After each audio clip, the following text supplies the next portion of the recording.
ನಮಸ್ಕಾರ ಗುರೇ. ನಮ್ಮ ಭಾರತ ಎಷ್ಟೊಂದು ಮುಂದುವರಿತಾ ಇದೆ ಅಂತ ನಿಮ್ಗೆಲ್ಲ ಗೊತ್ತೇ ಇದೆ. ಮೊದಲಿನ ಭಾರತಕ್ಕೂ ಈಗಿನ ಭಾರತಕ್ಕೂ ಅಜಗಜಾಂತರ ವ್ಯತ್ಯಾಸವಿದೆ. ಇತ್ತೀಚಿನ ದಿನಗಳಲ್ಲಿ ನಮ್ಮ ಎಲ್ಲಾ ಕ್ಷೇತ್ರಗಳಲ್ಲಿ ಮುಂದುವರಿತಾನೆ ಇದೆ. ಫಾರ್ ಎಕ್ಸಾಂಪಲ್, ಉಡಾವಣೆ ಮತ್ತು ಬಾಹ್ಯಾಕಾಶ ಕ್ಷೇತ್ರ ಇರಬಹುದು. ಇತ್ತೀಚಿನ ವರ್ಷಗಳಲ್ಲಿ ಭಾರತ ತನ್ನದೇ ಆದ ಶಕ್ತಿಯಿಂದ ಬಾಹ್ಯಾಕಾಶ ಮತ್ತು ಉಡಾವಣೆ ಕ್ಷೇತ್ರಗಳಲ್ಲಿ ಗಣನೀಯವಾಗಿ ಮುನ್ನಡೆ ಸಾಧಿಸಿದೆ. ಈ ಹಿಂದೆ ಸಂಪೂರ್ಣವಾಗಿ ವಿದೇಶಿ ನೆರವಿಗೆ ಅವಲಂಬಿತವಾಗಿದ್ದ ಉಪಗ್ರಹ ಉಡಾವಣೆಗಳು ಈಗ ಭಾರತೀಯ PSLV ಮತ್ತು GSLV ರಾಕೆಟ್ಗಳಿಂದ ಇದು ಸಂಪೂರ್ಣವಾಗಿ ಯಶಸ್ಸಾಗ್ತಾ ಇದೆ. ನಮ್ಮ ಹೆಮ್ಮೆಯ ಇಸ್ರೋ ಸಂಸ್ಥೆ ಚಂದ್ರಯಾನ 3 ಪ್ರಾಜೆಕ್ಟ್ ಅನ್ನು ಯಶಸ್ವಿಯಾಗಿ ಕಂಪ್ಲೀಟ್ ಮಾಡಿ ಎಲ್ಲರಿಗೂ ಹುಬ್ಬಿ ಇರುವಂತೆ ಮಾಡಿತ್ತು. ಅದೇ ತರ ನಮ್ಮ HAL ಸಂಸ್ಥೆ ಅಭಿವೃದ್ಧಿಪಡಿಸಿದಂತ ತೇಜಸ್ ಯುದ್ಧ ವಿಮಾನ ಇದು ಭಾರತ ನಿರ್ಮಿತ ಮೊದಲ ಲಘು ಯುದ್ಧ ವಿಮಾನವಾಗಿದೆ. ಇದು ಕೂಡ ಹೆಮ್ಮೆ ಪಡುವಂತದ್ದೇ. ಮುಂದೆ ನೋಡೋದಾದ್ರೆ ಡಿಫೆನ್ಸ್ ಮತ್ತು ಎಲೆಕ್ಟ್ರಾನಿಕ್ಸ್ ತಂತ್ರಜ್ಞಾನ. ಭಾರತ ಇದೀಗ ತನ್ನ ರಕ್ಷಣಾ ಸಾಮಗ್ರಿಗಳನ್ನ ವಿದೇಶಗಳಿಂದ ತರಿಸುವ ಬದಲು ಅಥವಾ ಖರೀದಿಸುವ ಬದಲು ಆಯುಧಗಳು, ಡ್ರೋನ್ಗಳು, ರಫೇಲ್ಗಳು ಮತ್ತು ರಡಾರ್ ವ್ಯವಸ್ಥೆಗಳನ್ನ ದೇಶೀಯವಾಗಿ ತಯಾರಿಸ್ತಾ ಇದೆ. ನಮ್ಮ DRDO ಸಂಸ್ಥೆ ಅಭಿವೃದ್ಧಿಪಡಿಸಿರುವಂತಹ ಕ್ಷಿಪಣಿಗಳಾದಂತಹ ಅಗ್ನಿ, ಪೃಥ್ವಿ ಹಾಗೂ ಬ್ರಹ್ಮೋಸ್ ಮಿಸೈಲ್ಗಳು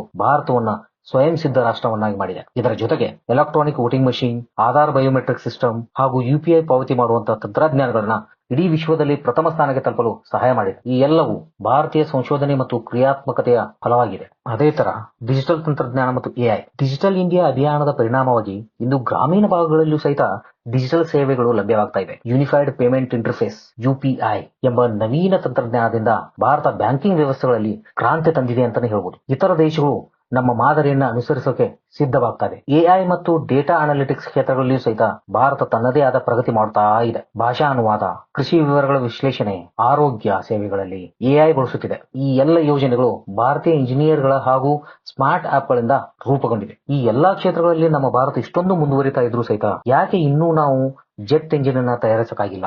ಅದೇನು ಅಷ್ಟೊಂದು ಕಷ್ಟ ಇದೆಯಾ ಅಥವಾ ಬೇರೆ ಏನಾದ್ರೂ ಕಾರಣಗಳಿದೆಯಾ ಅನ್ನೋದನ್ನ ಈ ಎಲ್ಲ ವಿಷಯಗಳನ್ನ ನಮ್ಮ ಈ ವಿಡಿಯೋದಲ್ಲಿ ತಿಳ್ಕೊಳ್ಳೋಣ. ಹಾಗೆ ನೀವಿನ್ನೂ ನಮ್ಮ ಚಾನಲ್ಗೆ ಸಬ್ಸ್ಕ್ರೈಬ್ ಆಗಿಲ್ಲ ಅಂತಂದ್ರೆ ದಯವಿಟ್ಟು ಸಬ್ಸ್ಕ್ರೈಬ್ ಮಾಡ್ಕೊಳ್ಳಿ, ಮತ್ತೆ ಬೆಲ್ ಐಕಾನ್ ಅನ್ನ ಕ್ಲಿಕ್ ಮಾಡೋದನ್ನ ಮರಿಬೇಡಿ. ಇದು ನಿಮ್ಗೆ 1 ಸೆಕೆಂಡಿನ ಕೆಲಸ. ಇದರಿಂದ ನಮಗೆ ತುಂಬಾ ಯೂಸ್ ಆಗುತ್ತೆ. ಭಾರತ 45 ವರ್ಷಗಳಾದ್ರೂ ಸಹಿತ ಜೆಟ್ ಇಂಜಿನ್ ನ ಯಾಕೆ ತಯಾರು ಮಾಡಕ್ಕಾಗಿಲ್ಲ? ಇಸ್ರೋ ಸ್ಯಾಟಲೈಟ್ ಲಾಂಚ್ ಮಾಡುತ್ತೆ, ಅದರಲ್ಲಿ ವಿಶ್ವದಾಗ್ಲೇನೆ ಮಾಡಿದೆ, ರಾಕೆಟ್ ತಯಾರಿಸುತ್ತೆ. ಆದ್ರೆ ಇನ್ನೂ ಕೂಡ ನಮಗೆ ಜೆಟ್ ಇಂಜಿನ್ ತಯಾರು ಮಾಡಕ್ಕಾಗಿಲ್ಲ. ಇಲ್ಲಿವರೆಗೆ ಪ್ರಪಂಚದಲ್ಲಿ ಬೇರೆ ಉದಾಹರಣೆ ನೋಡೋದಾದ್ರೆ ಹಿಟ್ಲರ್ ಅವ್ರು ಒಂದೇ ವರ್ಷದಲ್ಲಿ ಜೆಟ್ ಎಂಜಿನ್ ನ ತಯಾರಿಸಿ ತೋರಿಸಿದ್ರು. ಈ ಜೆಟ್ ಎಂಜಿನ್ ತಯಾರಿಸೋದ್ರಲ್ಲಿ ನಮ್ಮ ಭಾರತಕ್ಕೆ ಯಾಕೆ ಇಷ್ಟೊಂದು ಕಷ್ಟ ಆಗ್ತಾ ಇದೆ ಹಾಗೂ ಅದ ಯಾಕೆ ಅಷ್ಟೊಂದು ಇಂಪಾರ್ಟೆಂಟ್ ಅನಿಸ್ಕೊಳ್ತಾ ಇದೆ? ಈ ಎಲ್ಲ ಪ್ರಶ್ನೆಗಳಿಗೆ ಈ ವಿಡಿಯೋದಲ್ಲಿ ಉತ್ತರ ಹುಡುಕೋಣ. ಮೊದಲ ಪ್ರಶ್ನೆ ಬರೋದು ನಮ್ಮ ತಲೆಗೆ, ನಮ್ಮ ಈ 45 ವರ್ಷಗಳನ್ನ ನಾವು ಎಲ್ಲಿ ವ್ಯರ್ಥ ಮಾಡಿದ್ವಿ ಅನ್ನೋ ಪ್ರಶ್ನೆ. ಅದನ್ನ ನೋಡೋದಾದ್ರೆ ನಾವು ಕೂಡ 45 ವರ್ಷಗಳ ಹಿಂದೆನೆ ಕಾವೇರಿ ಜೆಟ್ ಎಂಜಿನ್ ನ ತಯಾರಿಸಕ್ಕೆ ಶುರು ಮಾಡಿದ್ವಿ. ಇದೇ ಸಮಯದಲ್ಲಿ ಜರ್ಮನ್ ನ ಸೆಕ್ರಾನ್ ಕಂಪನಿ M88 ಜೆಟ್ ಎಂಜಿನ್ ನ ತಯಾರಿಸೋಕೆ ಶುರು ಮಾಡಿತು. ಇದರ ರಿಸರ್ಚ್ ಅಂಡ್ ಡೆವಲಪ್ಮೆಂಟ್ ಗೆ ಅವರು ಖರ್ಚು ಮಾಡಿದ್ದು ಬರೋಬ್ಬರಿ 8,000 ಕೋಟಿ ದುಡ್ಡು. ಅದೇ ಸಮಯದಲ್ಲಿ ಅಮೆರಿಕ ಕೂಡ F-22 ರಾಫ್ಟರ್ ಜೆಟ್ ಎಂಜಿನ್ ನ ತಯಾರಿಸೋಕೆ ಶುರು ಮಾಡಿದ್ರು. ಇದಕ್ಕೆ ರಿಸರ್ಚ್ ಅಂಡ್ ಡೆವಲಪ್ಮೆಂಟ್ ಗೆ ಅವರು ಖರ್ಚು ಮಾಡಿರೋದು 8 ಲಕ್ಷ ಕೋಟಿ ಖರ್ಚು. ಹಾಗಾದ್ರೆ ಭಾರತ ಕಾವೇರಿ ಪ್ರಾಜೆಕ್ಟ್ ಗೆ ಎಷ್ಟು ದುಡ್ಡು ಖರ್ಚು ಮಾಡಿದೆ ಇಲ್ಲಿವರೆಗೆ ನಿಮ್ಗೆ ಏನಾದ್ರು ಗೊತ್ತಾ? ಅದು 382 ಕೋಟಿ. ಆಶ್ಚರ್ಯ ಆಗ್ತಾ ಇದೆಯಾ? ಹೌದು, ಇದು ನಿಜಾನೇ. ನೀವು R&D ಯಲ್ಲಿ ದುಡ್ಡನ್ನ ಖರ್ಚು ಮಾಡಕ್ ರೆಡಿನೇ ಇಲ್ಲ ಅಂತಂದ್ರೆ ನಿಮಗೆ ಹೊಸ ಹೊಸ ಆವಿಷ್ಕಾರಗಳು ಬರೋದಾದ್ರೂ ಹೇಗೆ? ಹೊಸ ಹೊಸ ತಂತ್ರಜ್ಞಾನಗಳನ್ನ ಹುಟ್ಟು ಹಾಕೋದು ಹೇಗೆ ಅಲ್ವಾ? ಎಲ್ಲಾ ರಾಜಕೀಯ ಪಕ್ಷಗಳು ತಮ್ಮ ತಮ್ಮ ವೋಟ್ ಬ್ಯಾಂಕ್ ಅನ್ನ ಗಟ್ಟಿಗೊಳಿಸೋಕೆನೆ ಕಾಲ ಕಳೆದ್ರು. ಯಾರು ಸಹಿತ R&D ಗೆ ಎಷ್ಟು ಪ್ರಾಮುಖ್ಯತೆ ಕೊಡಬೇಕು ಅಷ್ಟೊಂದು ಇಲ್ಲಿವರೆಗೆ ಕೊಡ್ಲೇ ಇಲ್ಲ. ಈಗಲೂ ಸಹ ನೀವು ನೋಡಿರ್ಬೋದು, ಫ್ರೀ ರಾಷನ್ ಕೊಡೋದು, ಬೇಡ ಇರೋ ಎಲ್ಲಾ ಸ್ಕೀಮ್ಗಳನ್ನ ಘೋಷಿಸೋದು, ಇದು 1-2 ರಾಜ್ಯಗಳಲ್ಲಿ ಅಷ್ಟೇ ಅಲ್ಲ, ಇಡೀ ನಮ್ಮ ದೇಶದಲ್ಲಿ ಇದೇ ನಡೀತಾ ಇದೆ. ಹೀಗಾಗಿ R&D ಗೋಸ್ಕರ ದುಡ್ಡೆಲ್ಲಿ ಇರುತ್ತೆ ಹೇಳಿ? ಇದಲ್ಲದೆ 1974 ಮತ್ತು 77 ವರ್ಷಗಳಲ್ಲಿ ನ್ಯೂಕ್ಲಿಯರ್ ಟೆಸ್ಟ್ ಮಾಡಿದಾಗ ನಮ್ಮ ಮೇಲೆ ಟೆಕ್ನಾಲಜಿ ಎಂಬಾರ್ ಹಾಕಲಾಯಿತು. ಆ ಸಮಯದಲ್ಲಿ ನಾವು ದುಡ್ಡು ಖರ್ಚು ಮಾಡಕ್ ರೆಡಿ ಇದ್ರೂ ಸಹಿತ ನಮಗೆ ಎಲೀಟ್ ಕ್ಲಾಸ್ ಟೆಕ್ನಾಲಜಿಯನ್ನ ಹಂಚಿಕೊಳ್ಳೋದಕ್ಕೆ ಎಲ್ಲಾ ದೇಶಗಳು ನಿರಾಕರಿಸಿದ್ವು. ಯಾಕಂದ್ರೆ ಆ ಟೆಕ್ನಾಲಜಿಯನ್ನ ತಗೊಳ್ಳೋಕೆ ನಾವು ಲಾಯಕ್ಕಿಲ್ಲ ಅಂತ. ಈಗ ಹೇಳಿ, ದುಡ್ಡಿನಿಂದ ಎಲ್ಲವನ್ನು ಪಡೆಯಕ್ ಸಾಧ್ಯನಾ? ಇಲ್ಲ ಗುರುವೆ, ನಮ್ಮ ಹತ್ರ ದುಡ್ಡಿತ್ತು, ಖರ್ಚು ಮಾಡಲು ನಾವು ಸಿದ್ಧರಿದ್ವಿ. ಆದ್ರೆ ನಮ್ಗೆ ಯಾರು ಟೆಕ್ನಾಲಜಿ ಕೊಡ್ಲಿಲ್ಲ. ಭಾರತಕ್ಕೆ ಮೆಟಲಾಲಜಿ ಸಿಗ್ಲಿಲ್ಲ, ಹೈ ಪ್ರಿಸಿಷನ್ ಮಷೀನ್ಗಳು ಮತ್ತು ಇನ್ಫ್ರಾಸ್ಟ್ರಕ್ಚರ್ಗಳು ಸಿಗ್ಲಿಲ್ಲ. ಇದ್ಯಾವುದೂ ಇಲ್ಲದೆ ಜೆಟ್ ಎಂಜಿನ್ ತಯಾರಿಸಕ್ ಸಾಧ್ಯನಾ? ಅಸಾಧ್ಯ. ಇವಾಗ ನಿಮ್ಗೊಂದು ಪ್ರಶ್ನೆ ಬರ್ಬೋದು, 1945ರಲ್ಲಿನೇ ಹಿಟ್ಲರ್ಗೆ ಇದೆಲ್ಲ ಹೇಗ್ ಸಾಧ್ಯ ಆಯ್ತು ಅಂತ. ಅವನು ಹೇಗೆ ಒಂದೇ ವರ್ಷದಲ್ಲಿ ಜೆಟ್ ಎಂಜಿನ್ ತಯಾರಿಸಿ ತೋರಿಸ್ದ ಅಂತ. ವಾರ್ 2 ಸಮಯದಲ್ಲಿ ಹಿಟ್ಲರ್ ಸೇನೆಗೆ 2 ಆಪ್ಷನ್ ಇದ್ದದ್ದು, ಮಾಡು ಇಲ್ಲವೇ ಮಡಿ. ವಾರ್ 2 ಸಮಯದಲ್ಲಿ ಹಿಟ್ಲರ್ಗೆ ಎಲ್ಲರಿಗಿಂತ ಮುಂಚೆ ಹೋಗೋಕೆ ಜಾಸ್ತಿ ಆಸೆ ಇತ್ತು. ಹೀಗಾಗಿ ಅವನು ಮಿಲಿಟರಿ ಸೈಂಟಿಸ್ಟ್ ಮತ್ತು ಇಂಜಿನಿಯರ್ಗಳಿಗೆ ಅನ್ಲಿಮಿಟೆಡ್ ಫಂಡ್ ಮಾಡ್ದ. ಅವ್ರಿಗೆಲ್ಲ 2 ಆಪ್ಷನ್ ಕೊಟ್ಟಿದ್ದ, ಜೆಟ್ ಎಂಜಿನ್ ತಯಾರಿಸಿಕೊಡು, ಇಲ್ಲ ಅಂದ್ರೆ ಸಾವು. ಅವರೆಲ್ಲ ರಿಸ್ಕ್ ತಗೊಳಕ್ಕೆ ರೆಡಿ ಆದ್ರು, ಯಾಕಂದ್ರೆ ಅವ್ರಿಗೆ ಬೇರೆ ಆಪ್ಷನ್ನೇ ಇರಲಿಲ್ಲ.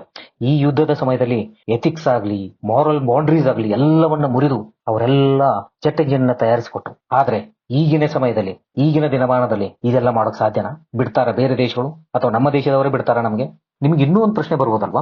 ಇಸ್ರೋ ಮತ್ತು DRDO ಕೂಡಿ ರಾಕೆಟ್ ತಯಾರಿಸಿದ್ರು, ಸ್ಯಾಟಲೈಟ್ ಲಾಂಚ್ ಮಾಡಿದ್ರು, ಎಲ್ಲಾ ಸಕ್ಸಸ್ಫುಲ್ ಆಗಿ ಇಲ್ಲಿವರೆಗೆ ಮಾಡ್ತಾ ಬಂದಿದ್ದಾರೆ. ಹಾಗಾದ್ರೆ ಜೆಟ್ ಎಂಜಿನ್ ತಯಾರಿಸೋದ್ರಲ್ಲಿ ಇಷ್ಟೊಂದು ಸಮಯ ಯಾಕೆ ಇವ್ರಿಗೆ ಬೇಕಾಗ್ತಾ ಇದೆ? ಯಾಕೆ ಇಷ್ಟೊಂದು ಟೈಮ್ ತಗೊಳ್ತಾ ಇದ್ದಾರೆ? ಹಾಗಿದ್ರೆ ಜೆಟ್ ಎಂಜಿನ್ ರಾಕೆಟ್ ಎಂಜಿನ್ಗಿಂತಲೂ ತುಂಬಾ ಕಷ್ಟವಾಗಿದೆಯಾ, ಡಿಫಿಕಲ್ಟ್ ಆಗಿದೆಯಾ? ಅದಕ್ಕೆ ಉತ್ತರ ಹೌದು, ನಿಜವಾಗ್ಲೂ ತುಂಬಾ ಕಷ್ಟ ಆಗಿದೆ. ಈ ಜೆಟ್ ಎಂಜಿನ್ ಮಾಡೋದಕ್ಕೆ 25ರಿಂದ 40,000 ಪಾರ್ಟ್ಸ್ಗಳು ಬೇಕಾಗುತ್ತೆ. ಅದರಲ್ಲಿ ಪಾಸ್ ಆಗೋ ಗಾಳಿಯನ್ನ 1500 ಡಿಗ್ರಿಗಿಂತಲೂ ಜಾಸ್ತಿ ತಾಪಮಾನದಲ್ಲಿ ಹೀಟ್ ಮಾಡಬೇಕಾಗುತ್ತೆ. ಅದರಲ್ಲಿರುವಂತ ಟರ್ಬೈನ್ ಬ್ಲೇಡ್ಗಳಿಗೆ ಅದರ ಮೆಲ್ಟಿಂಗ್ ಪಾಯಿಂಟ್ ಗಿಂತಲೂ ಜಾಸ್ತಿ ಹೀಟ್ ಅನ್ನ ತಡೆದುಕೊಳ್ಳೋ ಶಕ್ತಿ ಇರಬೇಕಾಗುತ್ತೆ. ಇವಾಗ ನಿಮಗೆ ಅನಿಸಬಹುದು ಯಾವುದೇ ವಸ್ತು ಅದರ ಮೆಲ್ಟಿಂಗ್ ಪಾಯಿಂಟ್ ಗಿಂತಲೂ ಹೆಚ್ಚಿನ ತಾಪಮಾನದಲ್ಲಿ ಹೇಗೆ ಅದು ಕೆಲಸ ಮಾಡುತ್ತೆ ಅಂತ, ಅಲ್ವಾ? ಹೌದು, ಅದು ಕೆಲಸ ಮಾಡುತ್ತೆ.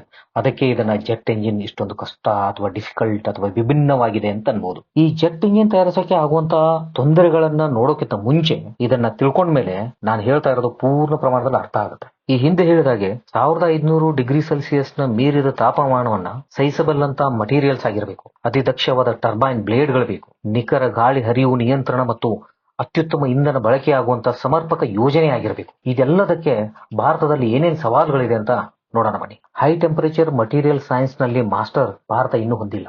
ಕೂಲಿಂಗ್ ಟೆಕ್ನಾಲಜಿ ಅಭಿವೃದ್ಧಿ ಇನ್ನೂ ಆಗಿಲ್ಲ. ಕಂಪ್ರೆಸರ್ ಎಫಿಷಿಯನ್ಸಿ ಸಾಕಷ್ಟು ಕಡಿಮೆ ಇದೆ. ಹೀಗಾಗಿ ಜೆಟ್ ಎಂಜಿನ್ ತಯಾರಿಸೋದ್ರಲ್ಲಿ ತುಂಬಾ ಡಿಲೇ ಆಗ್ತಾ ಇದೆ. ಮಟೀರಿಯಲ್ಸ್ ಅಂಡ್ ಮೆಟಲರ್ಜಿ, ಭದ್ರತೆ, ಶಕ್ತಿ ಮತ್ತು ಉಷ್ಣ ನಿರೋಧಕತೆ all depending on science alloys. ಭಾರತ ಈ ಮಟ್ಟದ ಸೂಪರ್ ಅಲಾಯ್ಸ್ ಅನ್ನ ಸ್ವಂತ ತಯಾರಿಸೋದ್ರಲ್ಲಿ ಇನ್ನೂ ಆಗಿಲ್ಲ, ಮಾಸ್ಟರಿಂಗ್ ಮಾಡೇ ಇಲ್ಲ. ಉದಾಹರಣೆ, ಅಮೆರಿಕದ G414 ಎಂಜಿನ್ ಸಹಿತ ರಷ್ಯಾದ AL31FP ಇವುಗಳಲ್ಲಿ ಉಪಯೋಗ ಆಗೋದು ಇಂಥ ಜಟಿಲ ಅಲಾಯ್ಗಳೇ.